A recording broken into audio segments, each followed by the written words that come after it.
Hey folks, it's Marvin Cash, the host of The Articulate Fly. On this episode, tire, angler, author, and educator Tim Cammisa returns to the podcast. Tim and I discuss his 2025 hosted travel calendar before taking a deep dive into his newest book project, Tying Euro Nymphs and Other Competition Favorites. I think you're really going to enjoy this one. But before we get to the interview, just a couple of housekeeping items. If you like the podcast, please tell a friend, and please subscribe and leave us a rating and review in the podcatcher of your choice. It really helps us out. And thanks to our friends at the Fly Fishing Show for sponsoring the episode. The 2025 season is in full swing, with the show stopping in Edison this weekend before heading on to Atlanta, Bellevue, Denver, Pleasanton, and Lancaster. Come out and visit with old friends and make a few new ones. It should be a great time. For dates, ticket and class info, and other event details, head over to www.flyfishingshow.com. And a shout out to our sponsor, Trout Routes. It's a fact. None of us get to fish as much as we want. Almost overnight, planning a fishing trip went from a gazetteer and word of mouth to the entire internet. There have never been more resources available for fishing, but it's a challenge trying to wade through the digital noise to find the most current and relevant information. Spend less time surfing the internet and more time on the water with Trout Routes. With over 350,000 access points mapped across 50,000 trout streams and much more, Trout Routes has all the data you need to help you make the most of your time on the water. Where I fish in southern Appalachia, figuring out how to get off the water can be as important as finding it in the first place. With Trout Routes, I can mark the best spots to get out of the water so I don't find myself in a valley I can't climb out of as the sun goes down. Up your game and download the app today. Use code ARTFLY20, ARTFLY20, all one word, for 20% off of your Trout Routes Pro membership at maps.troutroutes.com. Now, on to our interview. Well, Tim, welcome back to the Articulate Fly. Marvin, it's great to be back. Thanks for having me back. It sounds like it's been about 4 years since our last recording. Yeah, I was kind of shocked when I went back and looked. I was actually looking for the PDF review copy of your first book before you got hundreds of copies to give to people before your book launched. Oh my gosh, that was back in the day, even though I guess we're talking 4 years ago. But listen, at least I always get a chance to see you at all the shows, and just, we communicate frequently. So, and I'm a fan of your podcast, so I hear you on a pretty regular basis. Well, I appreciate that. Well, before we kind of get down to brass tacks tonight, I was kind of curious, how was your 2024 fishing season? Oh my gosh, it was a great season. I mean, I'm very fortunate, besides all of the travel and that type of stuff, because, we'll go down those paths eventually. Some of the fish that, a few years ago, probably when you and I last spoke, that I said I was really starting to, chase a little bit more, include muskies. And this year had a couple days out for muskies and just some banner days, hooked a number of fish, landed a bunch of fish this year. So anytime you're out there and you land multiple fish, multiple muskies in one day, that's the goal. So, had a couple days like that in the 24th season. That was great. We went to Iceland again, my first time chasing Atlantic salmon over there. So I was able to land a handful of Atlantic salmon over the course of a week. That was just insane. Something I'd never even envisioned doing. And now I'm completely down that rabbit hole. And then I guess the other aspect of it, my family all fishes. My wife, her name's Heather. She loves to fly fish. We have 2 children, Angelo and Fina. They're 9 and 4 as of this recording, and they get drug along on our adventures all the time. So we had an awesome season the whole way up to, I think, December 28th was our last day. We were fishing the Lake Erie tributaries for steelhead. So we tried to maximize as many days fishing together as a family as we could, and we all caught fish that day. Yeah, that's pretty neat. That was before the after Christmas slush hit, right? So poor Erie. I mean, for all of your listeners from Erie, Pennsylvania, I mean, they had around after Thanksgiving, they just got bombarded with feet of snow. And then again, after Christmas, they just got bombarded ice, snow. It's one of those places. If you live up there, you're just kind of expecting the worst at times. Yeah. It's also hard to find green vegetables up there. Every time I go up there to fish, it's basically like steak and pierogies. Oh my God. That's the place, Erie well. Yeah. So, it's interesting. You had mentioned Iceland, and I know you've been going there multiple years, but I also noticed on your website, you've got a 2025 trip to Alaska. Is that a relatively new thing for you? Yeah. I mean, I've been hosting trips to Iceland for I don't know how many years, and I love it. And going to, a European country like that, really, there's a lot to tackle there. And I'd always said I probably wouldn't host too many trips in the United States, maybe Montana, but just because, it's a little bit easier. The entry level for trips is a little bit more doable for the average angler. But Alaska it's a tricky spot. And I started doing some research on Alaska maybe 4 or 5 years ago, just knowing that I wanted to get to Alaska. I wanted to fish a remote area of Alaska. I was looking for a fly-in lodge, a place that we could fly into, be away from everybody else, have the river to ourselves. But I also wanted to find a lodge that wouldn't break the bank, because a lot of those flyouts, you can really just drop thousands of dollars in a heartbeat. And it's tricky. So I was trying to really balance that and figure it out. And I found the right outfitter a couple of years ago, took a trip for king salmon, loved it. Just had a wonderful experience. Then last year went back for the silvers, love the silvers. But then we also started tackling the rainbow trout and the grayling, and we just found a little bit of everything, including Dolly Varden. So we just had a blast, and so that's kind of been added to the docket. So as of right now, that's another trip that I'm making on a yearly basis. Yeah, so you've got 2 Iceland trips in 2025, 1 Alaska trip. Do you have any room in any of those trips? Gosh, I'm very fortunate. Most of my trips sell out in a pretty short amount of time. I want to say one of the Iceland trips, we're kind of rotating that trip around waterfalls. So we're kind of calling it the Highlands Waterfall trip this year. I forget the actual name of the trip, but that one sold out very quick. It was pretty much gone before I listed it, which was awesome. It's really cool to know that people, know I put a lot of time and I have a lot of experience fishing over there. So in that trip, the premise is every day you're going to have an opportunity to fish below a waterfall. And the waterfalls there are like, I don't know, straight out of the Lord of the Rings or something. They're absolutely insane. So that's Iceland trip number 1. That's unfortunately sold out. My second Iceland trip is kind of a newer one. This is the Atlantic salmon trip. But with Atlantic salmon, what I've realized is all of those rivers in Iceland, they tend to be private. So for you to book an Atlantic salmon river for an entire week, that's definitely going to drive the cost up.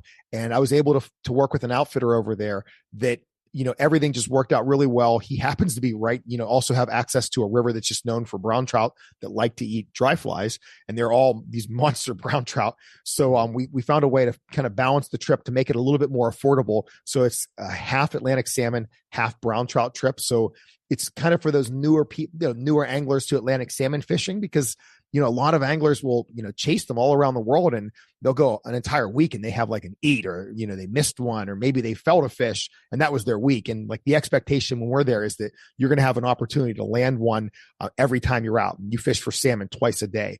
So you have a chance to, you're expected to catch somewhere around 6 Atlantic salmon in a week, which is awesome. Plus you have brown trout every other day that love to eat dry flies and streamers. So that trip's newer one. I believe as of this recording, there's spots on that. And then the Alaska trip, that's an early August trip for summer 2025. I want to say that I have 1 or 2 spots left on that trip. I know I have some people who are kind of in the reserves or waiting for a couple things to happen, but that's another fun trip. Last year we made that trip and a couple of us caught, what's it called when you catch every salmon in Alaska? They have a name for it.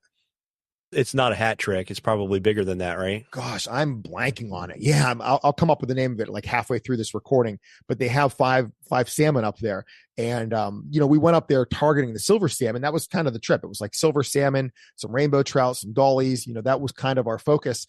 But then, like after a couple days, I caught a pink salmon. Then next thing I knew, I caught a king salmon. Then I kept catching them. I caught like another one that's called the dog salmon. I'm like, oh gosh, like I've caught 4 of the 5. And then I caught the 5th and I was like, oh my, I got all 5th. I got all 5 of those salmon, which was it was not something I was chasing. It was something that I knew was possible. I know before I had gone, I talked to my friend Sun Tao and he's like, Tim, you're going to have a chance to do this. And I'm like, I'm going to try if the opportunity's there. And, I went after it. And my goal for that trip was after I caught my 5th salmon, I'm like, I'm going to catch every fish that's up here. I got a grayling, I got the dolly, I got the rainbow trout.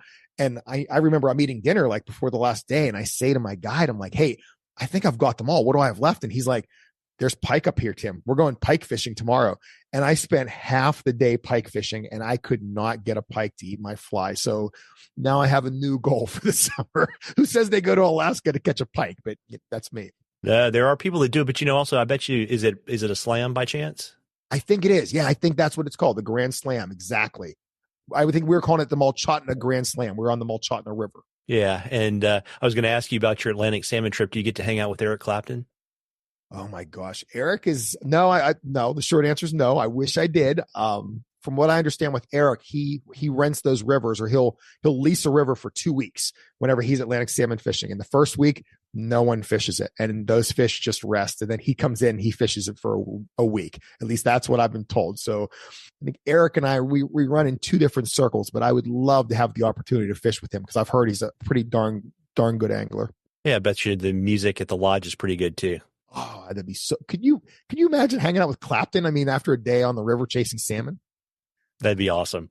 Life would be good. Yeah, and so it's funny too. You mad scientist tying folks, you're always playing around with stuff. So I guarantee, also too, in your book, homage to like all of your brands that you work with. So you have to be playing around with some new materials or tools at your bench. You have anything you want to share? Oh gosh. Well, I'm sitting at my fly tying bench right now. And yeah, like to tell your listeners a little bit about my background, I actually learned how to tie flies first, because before I learned how to fish. I was 10 years old. I took this like after school fly tying class, just fell in love with it. It was more of like a craft until I realized like you can actually catch fish on these flies. And then, that the addiction just kind of spiraled from there, a little bit out of control. With materials, I am constantly tinkering. I'm just constantly trying to figure out new stuff. Probably the newest one that I've really been the most animated about. It's based on one of my sponsors. It's a company called Semperfly. I'm an ambassador for them, and I believe they make the best fly tying materials around the world. And they're really known for their threads. They have some great threads, but they pretty much make all their products in-house. The other nice thing about Semperfly is they have this ability to dye their materials. They spent thousands of dollars on these dye machines, and whatever color they say they want to have, every one of their products matches that color. So if they have a red, every product in red will look exactly the same, which is, you don't see that across fly tying. A lot of these manufacturers will actually send their products out to get dyed somewhere else, or they dye whatever, they dye with whatever they have. And it's the consistency is questionable at times. So the product that they had released years ago is called Kapok dubbing.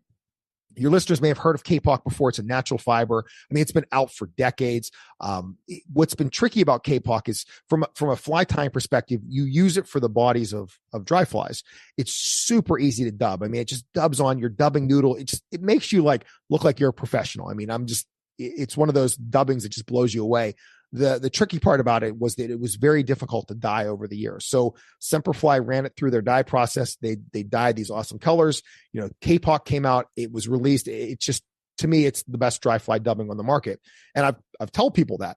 And then just recently we had a little fly jam. It's kind of what they call it when they bring all their pros together and they release new products with us first, and we can play around with them.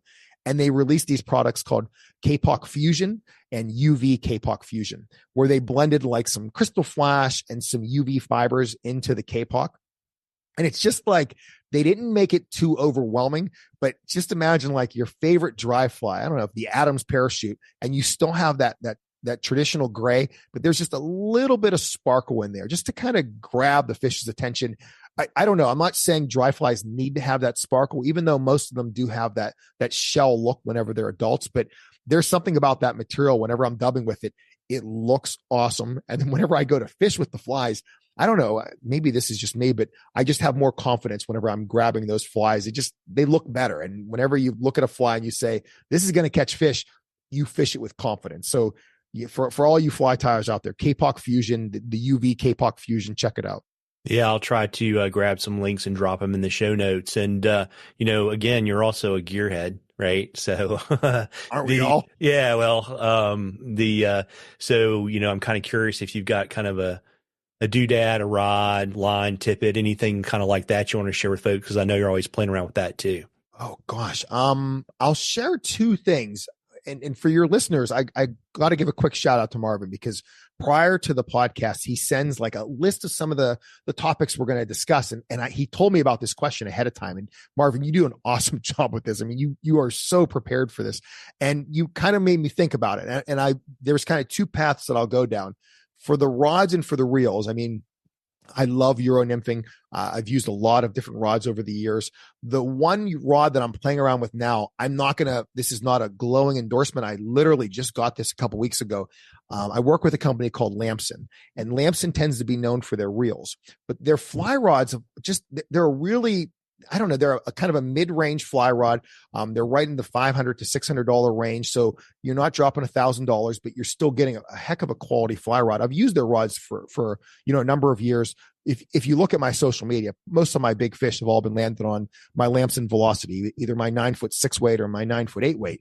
But they just recently introduced some Euro nymphing sticks. So they sent me I think it was around a 10-foot something 2 weight, and they have a new Euro nymphing reel.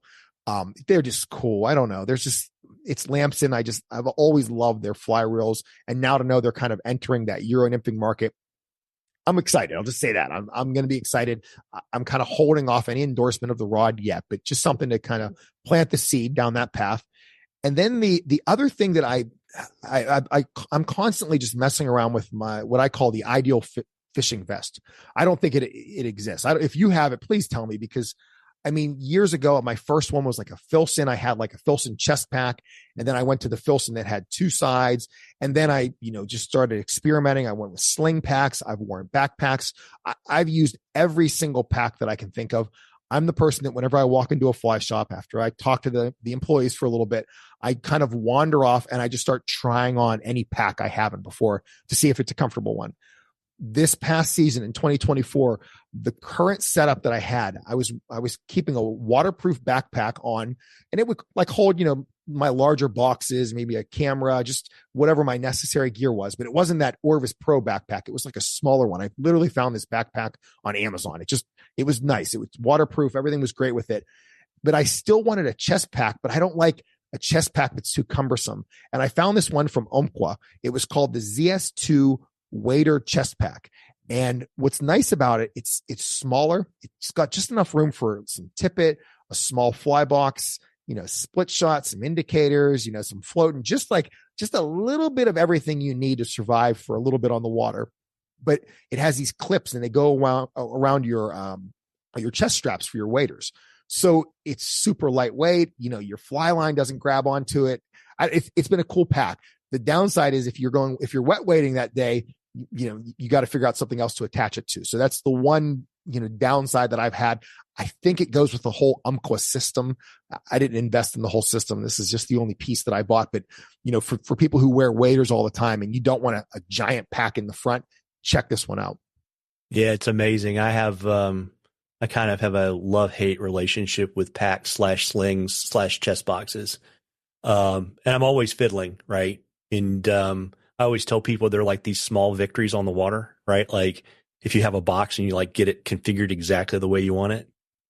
Yes. Or I have I have a sling pack and I have actually a fly trap holder on a zinger that holds all of my tippet on behind so I can reach behind me and pull the spool because I hate having stuff on my chest. Me too. Yeah. Because it always gets hung up. It's always a mess. And then, of course, when you get older, you need readers. And then that's a completely different problem where you're trying to push the chest pack down your waist so you can see what tippet you want to pull off. But yeah. Well, hey, listen, if any of your listeners or if you have, I'm looking for a very good, something whenever you're done fishing a fly and something where you can put it inside and it dries it off, but the flies won't fall into the water. Sometimes I have like those little Velcro patches or the foam ones. There was one that I got from Honic Competition. I don't know if you can see it right now. It's like a leather one. It's got Velcro on the back. And when you open it up, you can see my squirmy wormies and some other stuff, but it's got these so it's nice because it protects them. This one's nice, but I've realized I don't think they make this one anymore. So I'm afraid whenever this one's done, it's done. I mean, do you have one that you use to keep your flies dry? The one that I use is the fly trap holder, and you can actually hook it between your suspenders on your waders, and it holds tippet, and it's got those silicone rings, and you can put your hooks in, and it keeps flies really well. The other thing it does is you can spool them, and you can actually pre-wind droppers. Oh, wow. And keep it on there. We'll go down that rat hole offline in Denver when we see each other in person. Yes. Fly trap. All right. I'm going to check this out. Yeah. You can actually get them on Amazon. Okay. And they have a great magnifier too that will clip onto like a strap of your waders, and it has a magnet so it'll catch flies. So two things. Like that. Yeah. So it's kind of funny, right? So I interview authors and, they're kind of two classes of people, some that are so deeply traumatized by the experience that they'll never do it again. Jay got all the blood out of the stone on the first shot and they're done. And we were talking, so you were on in 2021. That was when Fly Tying for Everyone came out. But you weren't scared away. So you've got a new book that's, coming out. I guess it's for people on the inside, they've got copies. For people on the outside, you got to wait another week or so. But Tying Euro Nymphs and other competition favorites. And I was kind of curious. I always like to hear the creation or genesis story for the project. Yeah, sure. Well, I mean, you're right. I mean, my first book, Fly Tying for Everyone, it was released, late 2020, early 2021. I had never written a book before. That wasn't part of like my master plan. For everyone listening, my day job is a teacher. I'm an elementary school teacher. I teach 6th grade, 12-year-olds. So, the most writing I do is like sending parent emails back and forth, maybe helping to write curriculum and assignments for students. So writing is something I loved, but, in my head, I was kind of always thinking, I would retire from teaching, down the road and maybe write this fictional story, collection of stories, kind of like John Gierek. That was kind of like where I placed myself, even though there was no plan, there was no goal, there was nothing. So whenever I ran into Jay Nichols, long story short, we had spent some time together at some various shows. We knew each other. He had asked me to write the book. I didn't believe he was really asking me. When he had sent me a message on Facebook, and I thought he meant to send it to somebody else because he was like, "Hey, do you know anyone who could write a fly tying book?" And I'm like, he's not talking to me. I better just let this message hang so he can delete it. He didn't. And I wrote that first book, knowing so little. It was definitely an overwhelming process. With the photography, especially because whenever you're taking pictures of flies, you want to be perfect. There's no like Photoshop. I didn't have that luxury. I couldn't like just mess it up and don't worry, somebody will fix it in post. It was, whenever you look in my first book, wherever I put that first hook in the vise, from that point forward, those are all shots in a row of that same fly. So some of them were shot like they took, hours to shoot from step 1 to step even 15, if that's all the number of steps there were. So that macro photography part was really, that pushed me to kind of a new place, if you want to call it that. So the book was well received. I appreciate you having me on, your podcast to talk about the first one. And, I kind of in between that book being written and, I guess meeting Jay years before that, I had really fallen down that rabbit hole called European nymphing or Euro nymphing, where, it came out of Europe and it really came out of a lot of the fly fishing competitions, because in the United States, we just, I'm not a competitive angler. Like I'm competitive on the water, like with my friends and with myself, but I don't fish in competitions. But I just, I heard about the competitions and I heard the United States really got our butts kicked. It seemed like on a regular basis from countries like Spain, France, the UK. And, I didn't know why. Just, are they better anglers? Do they have tougher fishing? I had no idea, but it came out of this notion that they were doing things a little bit different than what we were doing in the United States. And the information eventually kind of trickled out. To us, it came from like people like George Daniel, Devin Olson. They were learning about these techniques in the competitions and then sharing them on their YouTube channels, on blogs, on podcasts. They were writing about it. And the rest of us we just started lapping this information up because we realized you're catching way more fish using this technique. And even though it's called Euro nymphing, there's many ways you fish dry flies as well and streamers. And, it was just a really interesting way to fish. Again, another learning curve, as is all things in fly fishing. But it was one of those things where I looked at it as, this is like another arrow in my quiver. I mean, the first year I tried it, I remember coming home, Marvin. I got home from a day in the water, talking to my wife, and I'm telling her about my fishing. And she kind of looked at me and she was like, "Are you telling me a fishing story?" I'm like, "What are you talking about?" She's like, "Your number of fish you're catching this year compared to last year is like triple." And I'm like, "Heather, it's this thing. It's Euro nymphing." Now, we've been lucky because it seems like over the last few years, all the different European styles have been kind of converging down to one style where it seems like, you're going with lighter and lighter leaders and tippets. And that kind of seems to be the trend. So you don't see all these pockets of different leader formulas as much as you used to.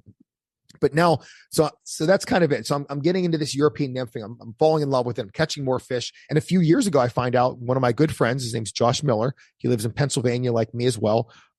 Josh he put in an idea to write a book on Euro nymphing, and Jay Nichols, publisher, Stackpole, was like, "Let's go with it." So Josh starts writing that book. He's talking to me about it. I'm like gung ho. I'm like, this is awesome. I'm so excited for my buddy. And in the meantime, like Josh had asked me to tie a fly or two for the book. And I say to him, how much are you going into the fly tying aspect of just the flies of Euro nymphing? And he's like, not really that much. It's really, concentrating on rods and casts and leaders and, technique. And I'm like, all right, cool. So I'm like, I just kind of plant that seed. And I'm like, I wonder if I can do a book on the flies.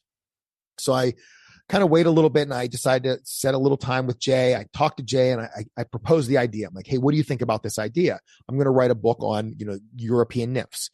And he thinks about it for a moment. He's like, yeah, I don't think that's going to happen. And he's like, Tim, I have so many different people that could write this book that are better than you. I could get Devin Olson. I could get George Daniel. I could get Josh Miller. And he's naming all of these just top angler, these top people. And he's just like, you could just see me. It's like a balloon that someone just popped. It's just so deflating. And he's going through this list. And I'm like, all right, well, that was a bad idea, Tim. So Jay keeps talking. And then he eventually kind of turns and he's like, well, the issue that I would have is that, this person would write about his flies and this person would write about his flies. And he's like, so basically what you got to do, Tim, you have to interview all these anglers and you got to, kind of be more like an editor in this one. You still got to tie the flies. You have to pick like 15 flies, but then you have to interview them about their flies and incorporate all of that. He's like, and these people, Tim, and I think you're the only person in fly fishing that can write this book. And that's where the conversation ends. And I'm like, what the hell just happened? Sorry for swearing. I'm like, what happened? I'm like, so I'm like, Jay, let's just recap. I am definitely not the person to write this book, but I'm the only person to write this book. And he's like, exactly. And he's like, get started tomorrow. I'll draw up a contract and we'll go. So, that's kind of how the book, that's how it came to be. And from that point forward, it took me about a year and a half to write it.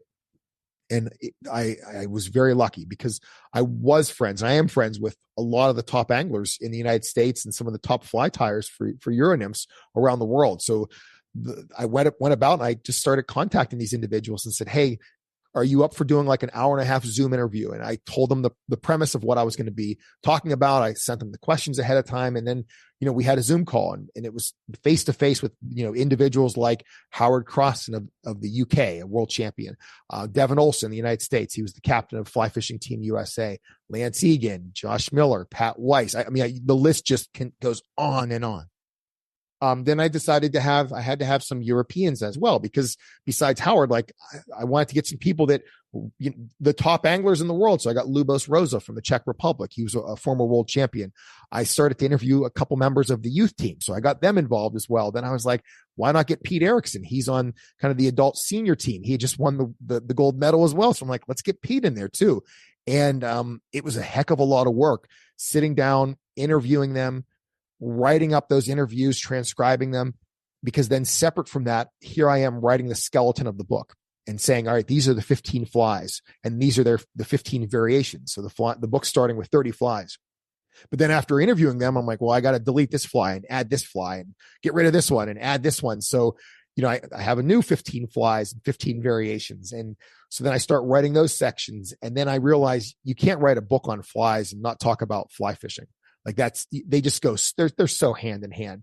So then I have to have a section on rods and leaders and reels and what is Euro nymphing and hooks. And, next thing I know, like it turned into just an all out book just on it's a Euro nymphing book with a focus on the flies.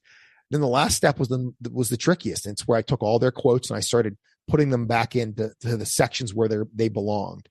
And I got that kind of all lined up. And I'm like, all right, I think I have this ready to go. And then I realized at the end of my first interview with Devin Olson, I asked him, hey, if you were going to fish anywhere in the world and you could only bring 5 flies, what would your 5 flies be? And Devin just rattled them off. He's like 1, 2, 3, 4, 5. I'm like, cool. And I decided to keep that question. I asked everyone that question. And I emailed people as well, people like Tim Flagler and, Phil Raleigh, George Daniel. And I asked them that question and they all answered it. It was wonderful.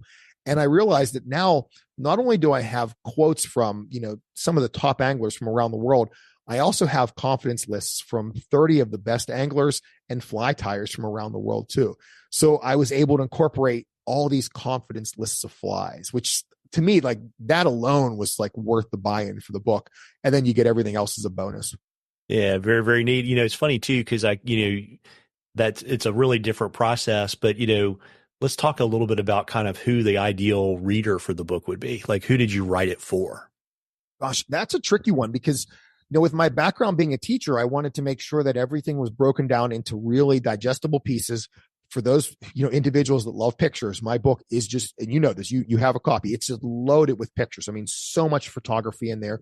So I wanted a minimum of one picture on every page, plus all the macro photography. So I wanted people who are visual readers as well to have a takeaway from this book. I didn't want to get it so niched down that this was only going to be for people who were already into Euro nymphing, because that's not the target audience. I mean, for those people who consider themselves, beginners and intermediate anglers in Euro nymphing, absolutely, this is for you.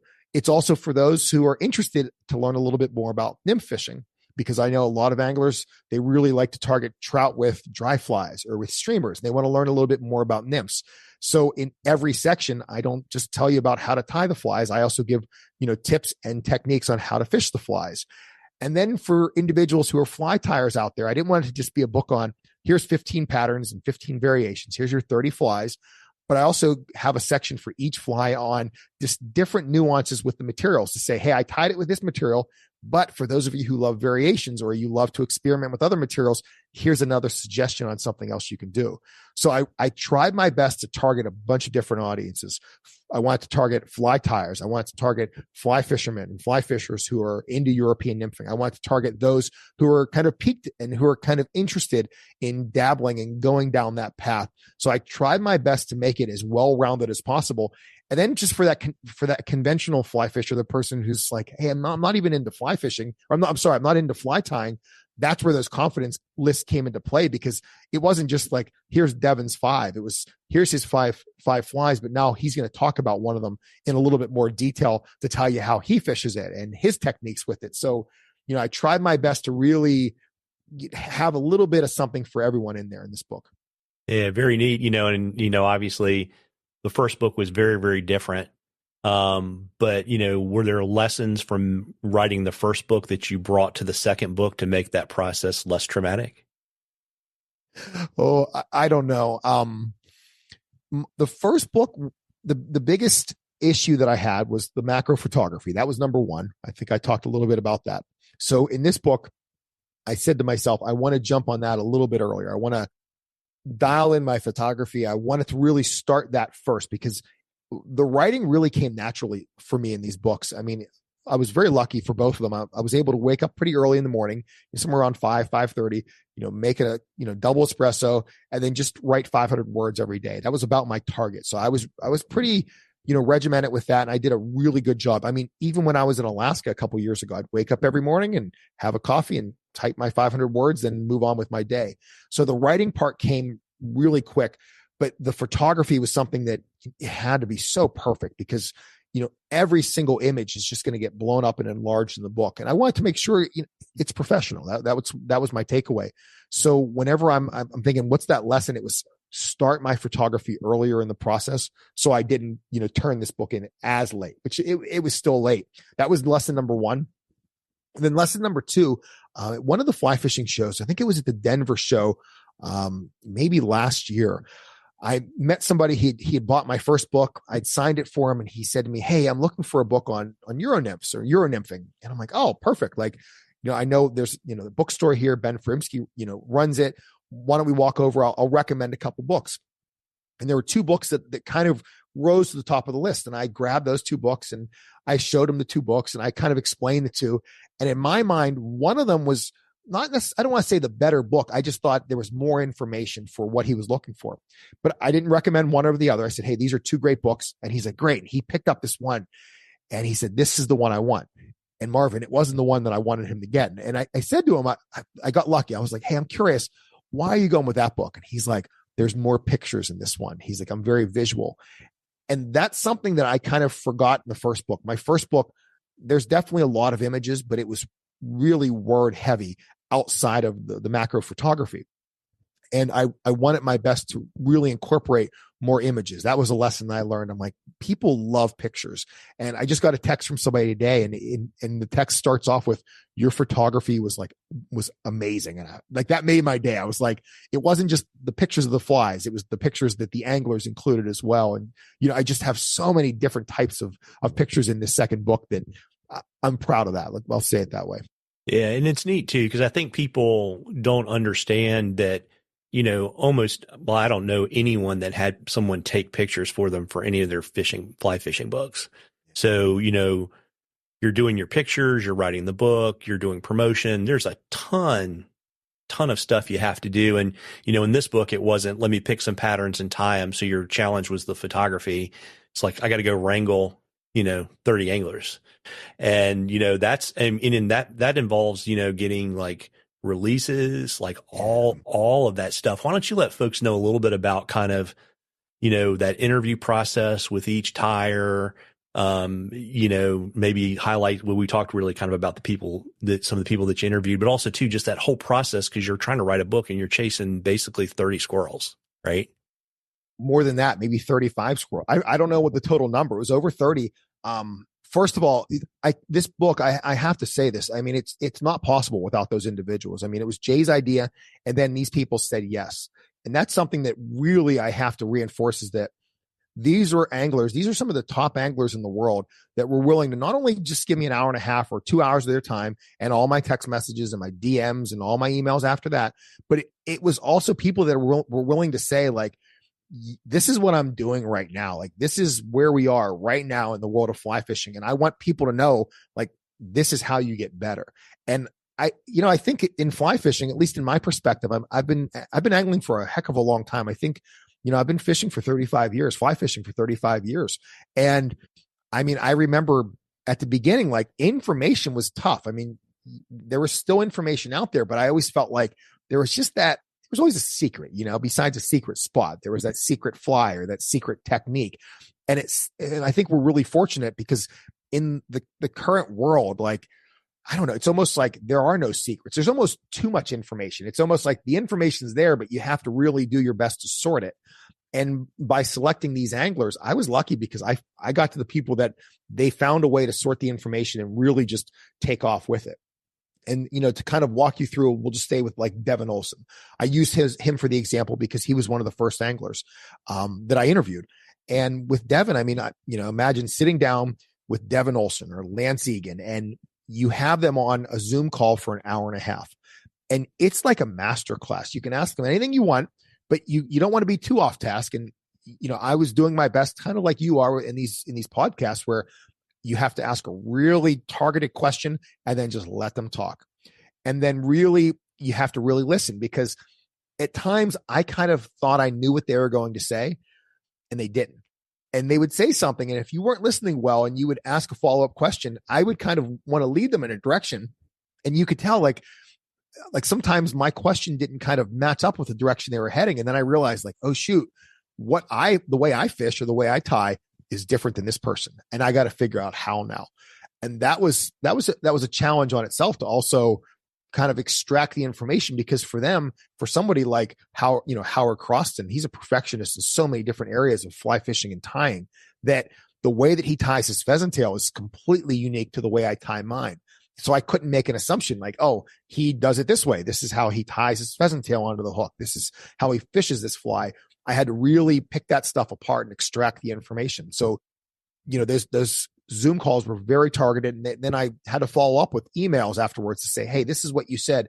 Is that what you meant, or was it something else? And in most instances, whatever they said in the Zoom interview, that was kind of what they intended to say. And a big takeaway for me was that, we have these top anglers in the world, and, there was a lot of just conflicting information. It wasn't, I shouldn't say conflicting. Their opinions and their experiences led them down different paths. And if you take a fly that, we'll say like an egg fly or a worm or a mop fly, I mean, we're talking about junk flies here, but there were some anglers that was like a top 1, 2, or 3 first fly they would fish in a competition. And then there's other anglers that I interviewed for this book that was a fly they would never use. And they believe that if you use one of those flies, it's completely ruining your technique and making you a much less effective angler. And as the editor / author of this book, I had to make a decision, like, what am I going to write about? And, I believe I took the right path. And I said, I'm putting all these thoughts and experiences and opinions in there. So whenever you read like the section on worms, you're going to hear like some people who say, I love them.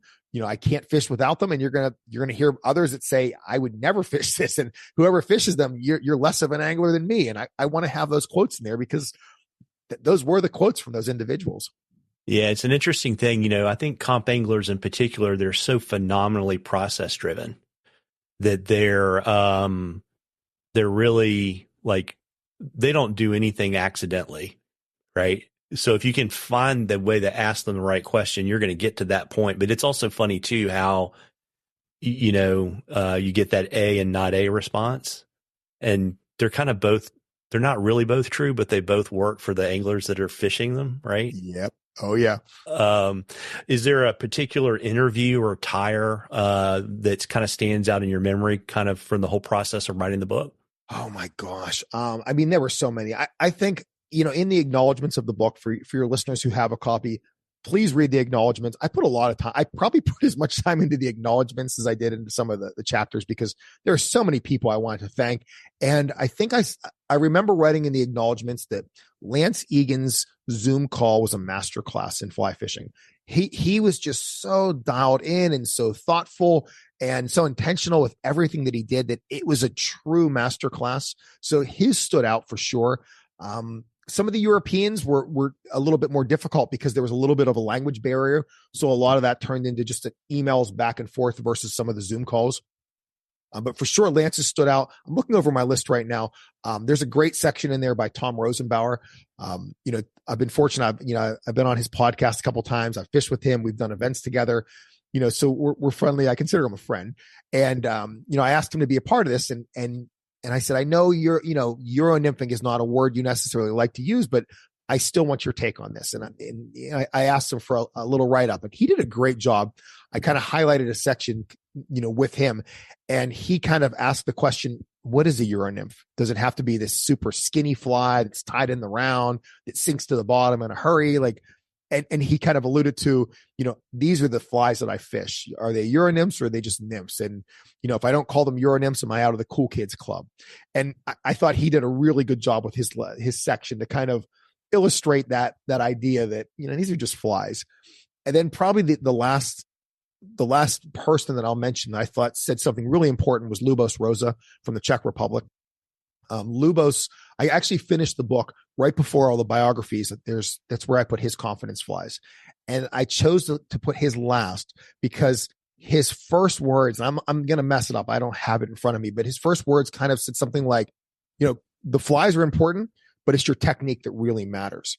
And I really wanted to reinforce that at the end of the book to say like, hey, this is a book on flies. And I know the word flies are in the title, but it's great to have your confidence flies, but know like, this is just here to help you catch some fish. And if you're not dialed in on your technique, the fly doesn't matter. And I thought Lubos did a really nice job of saying that before going into his confidence flies. But that was another interview that stood out for sure.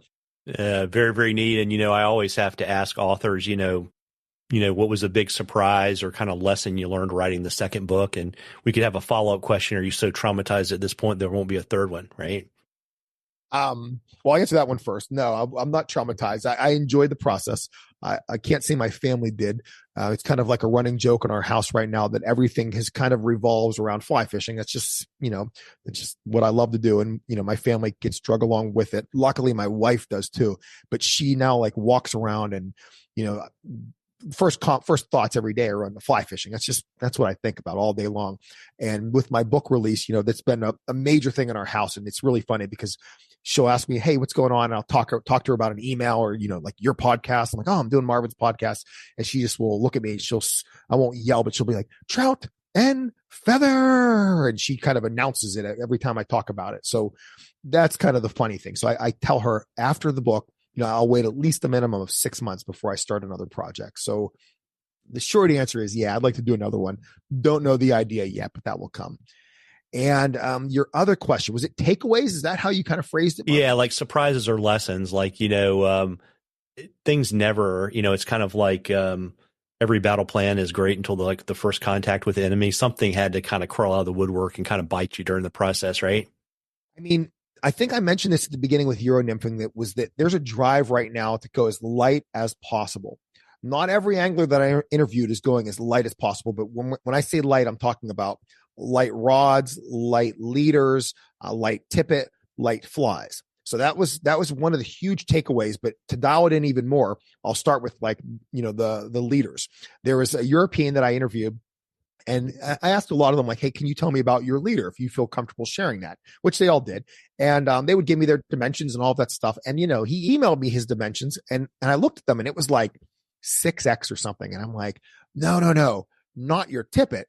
I'm looking for your leader. It's 15 feet. And I'm doing the conversions, and it was comical because he immediately replied back and he's like, Tim, 6X is my leader. And I'm like, oh my God. So that was like, I had gone down at the time, I think 4.5X was the leader that I was fishing. That was my micro leader or my micro thin leader or whatever you want to call it. And then I realized, like, these anglers, they are going like super, super thin. They want, as little resistance as possible going down to their fly. But then the next takeaway was, as I kept dialing down with these anglers, they would talk about, sure, you need a light leader, but then you better have a rod with a really soft tip that's going to protect that leader. So then that's, now you have the rod junkies that are like, all right, we got to really, 3 weights, 4 weights are way too heavy now. We're going down to 2 weights and less than that, but that still have rod recovery. So that was like the next takeaway. And then kind of the final one that really made me change some things. As we talked about flies, I would always ask them, what are your favorite hooks? And, a lot of them, they like jig hooks. I interviewed Frontahonic of Honic Competition, which he told me, his number one selling hook right now is the H450BL. It's a down-eye jig hook. And so I don't want to say I made the assumption. The first few anglers talked a lot about jig hooks. Then, like, I got an angler who talked about, pretty much all they're using now is this down-eye dry fly hook. And the next angler, this dry fly hook. And the next angler, like this fulling mill dry fly hook. And I'm like, wait a second, like, what's going on here? And then I realized, I started connecting the dots, and it's like, you have this really flexible tip for your rod. You have a light leader, light tippet. You don't want to be fishing like a heavy wire nymph hook. You have to pair your equipment with your hook. And that hook is a light wire dry fly hook. And what these top anglers were doing is, still fishing slotted tungsten beads on a down-eye dry fly hook, and they would invert them in a manner that then that hook would ride, or have a tendency to ride, hook point up as well. So I was like, oh shoot, like, I had more of the flies originally being tied on jig hooks, and I'm like, well, scrap that. Now I had to cut some photography, and now I'm starting. I put a portion of them on down-eye dry fly hooks, but I had to be careful because these are also competition anglers, and their goal is to catch as many fish as they can in a session. And fortunately, I still interviewed other people that were they were still in competitions, but they looked at it from other perspectives. There was one individual, Ollie Bassett, I believe he was from I believe New Zealand, and I'm like, oh, so are you using dry fly hooks? And he's like, well, if I'm in Spain, yes. But if I'm targeting like a 24-inch fish in the backcountry of New Zealand, like that hook's going to be torn apart. Like, they're just going to bend it. I'm going to lose the fish. So, it also brought back that reality. Like, I can't tie every single one of these flies on that style hook, because that's not what the average angler's about, here as well. So I had to kind of drive down that pathway too. Neat. And, for folks that haven't been able to put their hands on the book yet, you want to kind of give us the kind of 30,000 foot kind of overlay of kind of the chapters and kind of the lay of the land? Yeah. I mean, I'm proud of this. I'll be honest with you. And I do have a copy here. I'll kind of just talk briefly through the chapters. Let me see if I can open it up. I love seeing the pictures. I start off, chapter 1 is just European nymphing. So we get into, what is European nymphing? What are some of the tools that you use, the rods, the reels, the leaders, the lines, just an overview of that. Then, and that's a pretty, I don't want to say a long chapter. It's about, 16 pages, somewhere around there. It's a bigger book. I'm not sure if you realize that it's like a 3-pound book. So this is a bigger book. Then in chapter 2, I dial into just Euro nymphs. What are Euro nymphs? What are the materials being used today to tie them? And that's a longer chapter where we really get into kind of the niche down process, where we get into, if you are fishing dry fly hooks, how are you going to pair rods to them? What are some of the best bead colors out there? When are these anglers using that color bead over a different color? Just, stuff you can nerd out on if you're really into that. After that, then I said, all right, we have to get into the actual flies. So there was just a brief overview of the flies.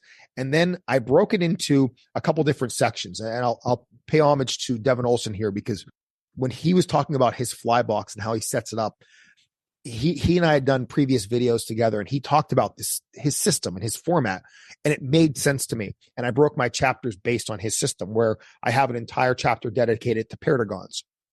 And like, Perdigons are very slender flies.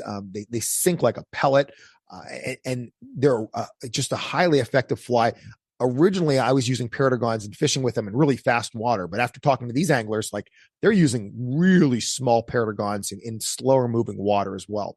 So I dedicated an entire chapter to the fastest sinking fly. Then the next chapter is on nymphs with dubbing and soft tackle. So these are flies that have a little bit more material that will just slow their sink rate a little bit. So we have Perdigons really fast. Now we bring in flies like the waltz worm, the pheasant tail, flies that are going to sink just a little bit slower. I think one of my favorites, the France flies, listed in that section. Then I got into something called slow sinkers. And this is kind of like junk flies, the mops, the worms, the eggs, that type of stuff. And we talk about, why are they such slow sinkers? What's that mean? Why is that a good thing? How can you use that to an advantage? Like, for instance, a lot of people know that the mop fly, it takes a long time to get to the bottom. It's just a weird sinking fly. But I talk about how you can use that to your advantage on a windy day, because if it takes a long time to get to the bottom, once it's there, it takes a long time to get back up. So, I just kind of break apart those sections, especially like why you would select this fly when you're fishing, and how to fish with it. And then I realized that a lot of these anglers, especially the competition anglers, it's not just about the nymphs. They also fish streamers and dry flies. So the last two chapters are about streamers and dry flies, where I mentioned, for the streamers, a super quick bugger. I mean, the woolly bugger is a fly that's just caught fish for everybody around the world. And I give a nice, I don't want to call it a dialed down version of the bugger, but a fly that I use, that many of these anglers use, it just catches fish everywhere. I mean, some of my largest brown trout this summer, some in Iceland, were caught on this fly. So, I share a number of patterns there. I think I share two flies in their entirety, two streamers and two variations of those streamers. So 4 streamers. And then the last chapter is on dry flies, because so many of these anglers use a setup called the dry dropper, where they're fishing a dry fly and then a nymph below it. And I talked to them about the dry fly, because I thought maybe the dry fly was just something that was sacrificial, that was meant to just float a heavier nymph down below. And it wasn't like that for many of them, because, let's just talk about brown trout. Like, brown trout definitely love to eat dry flies. And you want to really dial in your dry fly game whenever you're Euro nymphing and you're fishing a dry dropper. And what I learned, in that chapter, and I share in that chapter, is that, you want to pick a dry fly that is going to be something they're going to eat, but also something that's going to barely float your nymph. So you're selecting dry flies, not like the chubby Chernobyl, something that will, float the Titanic. You're looking for something that's almost struggling to float, so that if anything touches your dropper, anything touches your nymph, there's going to be some indication of an eat. So I really bow into, like, just the background on, what kind of dry flies are being used by some of the top anglers today. Then I think I finished with just an overview, some biographies of all those individuals that contributed to the book. Yeah, the dry fly thing is kind of a neat thing. I know too, like, a lot of those guys, they don't fish them in line. They fish them at a right angle dropper. And it's almost like an insanely sensitive strike indicator, right?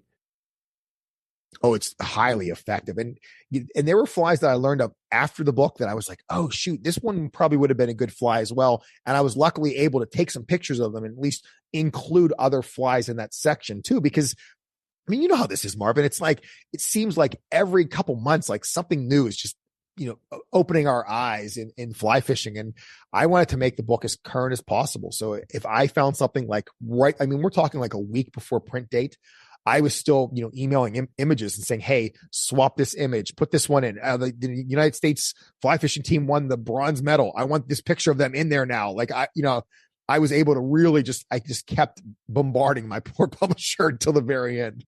Yeah, it's a neat thing too. I mean, talking about having, kind of things moving quickly. I mean, Euro nymphing and competitive angling has moved super quickly, right? And so I think about, like, my kind of gateway drug into that was George's dynamic nymphing book. And I mean, and the world has changed. I mean, even George will say, well, like, I'm not doing anything in that book now. And so, when you had your first chapter, which was really kind of the current, it's kind of like the late 2024 state of play in terms of like tactics and tackle. I thought that was super helpful. Thanks.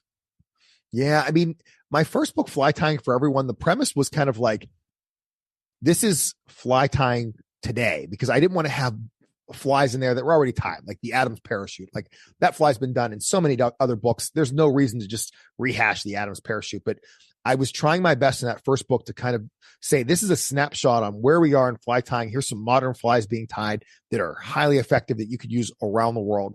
And then I kind of took that same line of thinking in this book to say, these are the flies that people are using today. This is the current state of European nymphing. And I'm sure, in 10 years, people will look back at my book and be like, oh, this is where we are now. But I believe there's definitely a foundation that I set in there that hopefully stands a little bit of the test of time. Yeah, it's neat too. I mean, I kind of, I'm not unique in this observation at all, but that you can't design flies if you're not on the water solving problems. And I thought that was a really nice theme that really kind of came through in the book, that it wasn't like, here are the steps and here's your fly, right? Yeah, I mean, that was definitely one of those tricky aspects, because if you look at it like they're just flies, that's a tough rabbit hole to go down. And I know there's many anglers out there, there's many tiers out there that they love to tie for the sake of tying. And I get that. I think earlier in my tying career, like I'd love to sit down, tie flies, fill boxes, give them away, do whatever. Now I tend to tie, as part of the addiction. It's like I'm tying flies to catch fish, and I'm trying my best to tie each pattern. I don't want to say to solve a problem, because I feel like that tends to be a little bit overused in a sense, but for a certain situation, and even more so, I think the flies that I'm selecting, these aren't necessarily dialed in where like, hey, if you find the green drake hatch in Pennsylvania, I'm around Mother's Day, like this is the fly to use. Like, it's not that. Like, I'm looking for flies that are so general that I don't care if you're in Montana, if you're in Alaska, if you're in Western Pennsylvania, if you're in State College, or if you're in Iceland. Like, there's flies in there, like we'll say Devon's blowtorch, that I've caught fish on around the world on that fly. And those are the types of flies we're kind of focused on. I mean, the one fly that I think kind of stood out of all the confidence lists, because I interviewed all these anglers, and not one angler had the same list as somebody else. And there were very few flies that found their way onto every list. There was kind of one fly that I would say was pretty much considered the staple for everyone. You want to guess what it was? Oh gosh, probably some variation of a pheasant tail. Exactly. You are awesome, man. Exactly. That's the fly. It was the one fly that kind of belonged everywhere, is the pheasant tail. And I think the dilemma that I had with the book was, do I include the Frenchie, Egan's Frenchie? Because that's kind of like the current pheasant tail, but I'm like, oh, that fly's been done as well. Like, I shared a lot of information in my first book about the Frenchie. So I still had to have a section on it, but I also wanted to kind of share and highlight another pheasant tail that's a highly popular one. So, but yeah, that was the one fly that really just the pheasant tail was the one fly.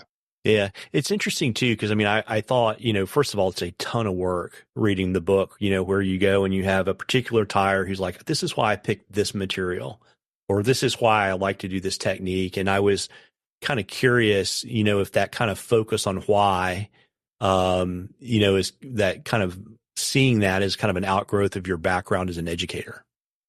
Yeah, I think so. I think you definitely hit on to something. And that's an aspect of my own content that I really hadn't understood about myself, because, for instance, I do a lot of presentations at places like the Fly Fishing Show, where I'm a national speaker, and I get emails from clubs on a regular basis. I received one today, and they're like, hey, could you come to our club? We have a banquet coming up. We want you to be our speaker. And it's such a compliment to get invitations from so many clubs, and to be, a featured presenter at, multiple fly fishing shows this summer, or this winter at the Midwest in Michigan. Like, it's so awesome. But I'll tell you, from like that other side of me, I'm always like, man, why are they selecting me to be this speaker? Like, what makes me stand out? And I always thought, like, maybe I just do a good job with my PowerPoints, or I'm a strong talker, or or maybe my titles are really catchy. And it's not that. It's my background as a teacher. I mean, when you're teaching 12-year-olds every day, I mean, I've taught math, ELA, like language arts, writing, science, and social studies. I mean, you got to find a way to, number one, motivate them. And then number two, break down information into digestible parts. And for me, kind of writing books and making YouTube videos and giving these presentations on a regular basis, it's the same thing, except I'm lucky because when I'm giving fly fishing presentations, I don't have an audience who doesn't want to be there. They want to learn on, how to effectively, fish dry flies. They want to learn about throwing streamers. And for people with this book, like they want to learn about Euro nymphs. So I have the audience already. They're ready to go. They want the information. And then I'm just able to kind of pull into my teaching background and say, how can I break this apart into things that are digestible and also, informative, but still entertaining for the reader? Yeah. I think I really wish, I think it's kind of one of the things that we don't do well kind of as a fly fishing community in general on the education side. And I wish more people took that approach because I think, and this as a teacher, I think trying to, people are like, well, what should I do? And it's like, don't you really want to understand why we're doing what we're doing? And then you don't have to remember all the downstream stuff because you kind of, it's the drill with like, why comp guys don't fish tapered leaders. Right. Because the current's faster at the top than at the bottom. And so you get rid of that problem. And so I think, we make it so much more complicated than it needs to be because people feel like they've got to like put the Encyclopedia Britannica on their back and take it to the river to have a good day on the water. Yeah, that's for sure. And you're right. When we don't have to do that, that's once you at least understand the premise of something and the why, I mean, everything else just kind of rolls from that point forward. Yeah, it's funny. I, did a talk, I guess, last year, and I'll probably do it again this year about trout food and you through the seasons. It's like, what's the food doing? What's the trout doing? What should you do? Right. It's really that simple. Oh, absolutely. Yeah, it is. That's true. That's really it. I mean, at times I think about some of these presentations that I give, and I'm like, I know they want me to give this presentation, but I think the entire presentation should just be about like breaking down sections of water and how I would fish it and what flies I would use based on that time of year. And I have a couple of presentations that are like that. And I those are the ones I love to give the most because they're just so educational. And if once you understand that you fish this water in the fall in the morning and here's why you do it, like that's it. You figured it out for the next 20 years. Like they're fish. They're not going to change. I don't care where you're fishing. You could be in, the UK, you could be down in Argentina. That's where you're going to fish that time of year. And, those are the areas of fly fishing, we definitely have to push. Yeah, absolutely. Close to far, back to front. It's all good. Exactly. You got it. So, book is getting ready to officially hit the market here in just a few days. Where can folks find it if they want to grab a copy? Yeah, probably the best spot right now. I mean, all autographed copies come from my website, which is troutandfeather.com. So, I would appreciate you to at least check that out. As an author, it's, I'll do a push for the other authors out there. Prior to being an author, I thought you just buy a book and the authors get royalties, which is true. We get royalties if you buy it from any other place. I mean, I'm lucky. My book is featured everywhere. It'll be on Amazon. It'll be Barnes and Noble. I mean, you name it, it'll be there, which is awesome. But if you're thinking about buying a book in the future for the listeners, try to reach out to the author, see if they have them for sale. They just make a little bit more on it. It stinks whenever, I guess that's all I'll say. But so troutandfeather.com is the best place. Yeah. And I will say it's not a little bit more, it's a lot more. Right. So it's, folks, what we're talking about is the difference between the wholesale and the retail price. And, if you want, Tim to keep doing this, just like everyone else in the industry, you got to support them. And that generally means finding some way to give them money. So, that's I can say that so that you don't have to. Luckily, I have a day job, so I don't rely on this, but yeah, for sure. I do appreciate that. Yeah. And you're a staple on the fly fishing show circuit. Which of the shows are you doing this year? Oh gosh, I love it. I love that. It's like a family. You know what I mean? Just what's wonderful about the fly fishing show is that you run into the same people on a regular basis. So it's besides just like, I'm going to see you in Denver. Like I'm going to see a lot of people there that like I recognize and that I know. And you've kind of, you've had this connection now and you talk every year about these different topics and you share your fishing stories. So I just love that aspect of it. For this year, I think I'm going to be doing 3 shows with the fly fishing show. I'll be at Denver. I'll be in Edison, New Jersey, and I'll be in Lancaster, Pennsylvania. So those are the main 3 of the fly fishing show that I cannot wait to get to. Yeah. And I know you're a hustler, so I bet you've got a long list of other events and appearances, either to give a talk at a club or to promote the book too, right? Yeah, I do. Yes and no. I shouldn't say I have a long list. Probably the other main club or the main show that I'm doing is the Midwest Fly Fishing Expo. So it's a really great one up in Michigan. I did that one a number of years ago.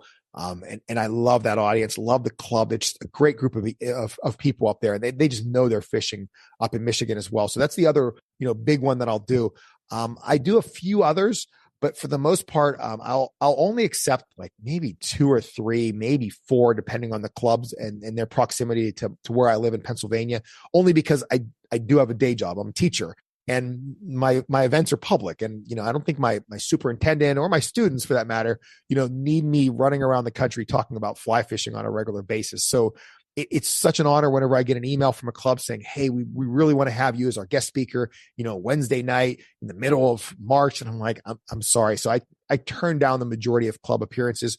The one thing that kind of came out of the pandemic is this, what you and I are doing right now. And this is on Zoom. So because of that, because I had to teach hundreds of lessons of 12-year-olds on Zoom during the pandemic, I also offer Zoom presentations for fly fishing clubs.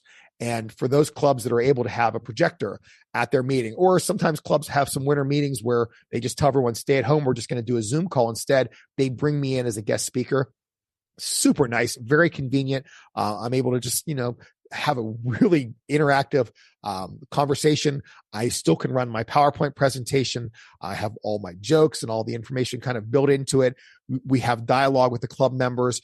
Then they don't have to pay me to travel there as well. So that's also kind of like a win-win for everybody. There's just my speaking fee and not a travel fee. The downside is I don't get to meet all those, those great guys and great girls, all those fly fishers in person. That part stinks because I'd love to, but that's just the trade-off that I have. Plus, as I mentioned, I have a couple children, so it's tough to be away from them on too many things fly fishing. Yeah, and you've got a list of all this stuff. If folks go to your website, you got a list of all the appearances, even like podcast recordings. Kind of cool.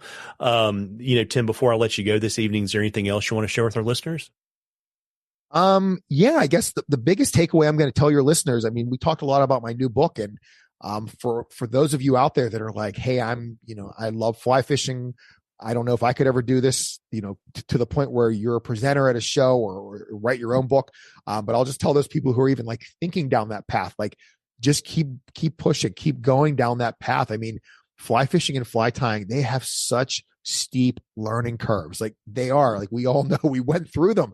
Even when I was learning Euro nymphing, like new techniques, it would just hurt my brain with certain casts. And I was like, I'm never going to figure this out. Then it just clicks. And it's the same thing with, the presentations and, having this professional side in fly fishing and, writing a book. So for those people out there that are thinking like, hey, do you think I can do this someday? Like, yes, like absolutely. Like, push yourself down whatever path that really just drives your interest, and shoot me an email or a message or reach out to me, and I will help you in any way that you can to kind of get to whatever your next level is, because, that's what we do in fly fishing. I think we're here to help build everyone up, and I want to pull as many people up with me as I can.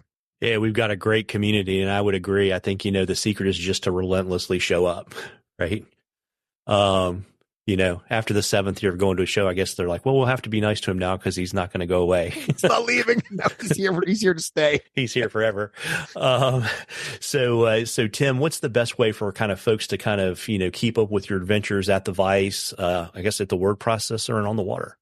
Yeah, probably the best way is, if you're into social media, you can either search for my name, Tim Cammisa, or Trout and Feather. It doesn't matter which social media platform. I tend to post on them all, just because I want to meet people where they are right now. I know not everyone's just on Facebook or Instagram or TikTok or Pinterest. I know there's a variety of people all over the place.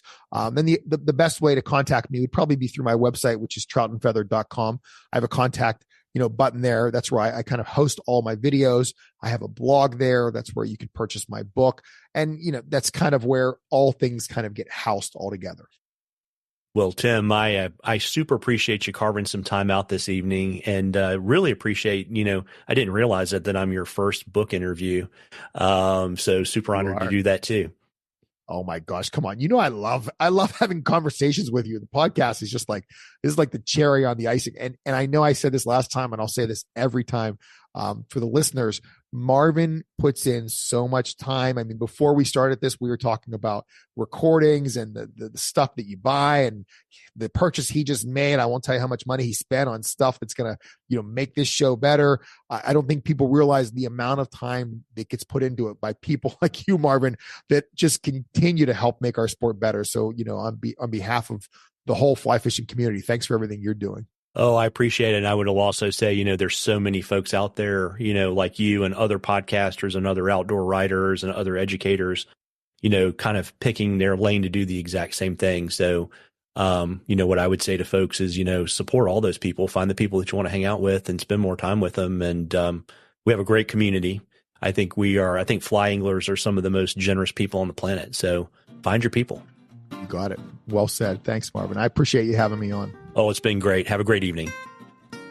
Well, folks, we hope you enjoyed the interview as much as we enjoyed bringing it to you. If the fly fishing show is coming to a town near you, head over to flyfishingshow.com to plan your visit. And don't forget to check out Trout Routes Pro at maps.troutroutes.com. Use ARTFly20, ARTFLY20, all one word, to get 20% off of your membership. Tight lines, everybody.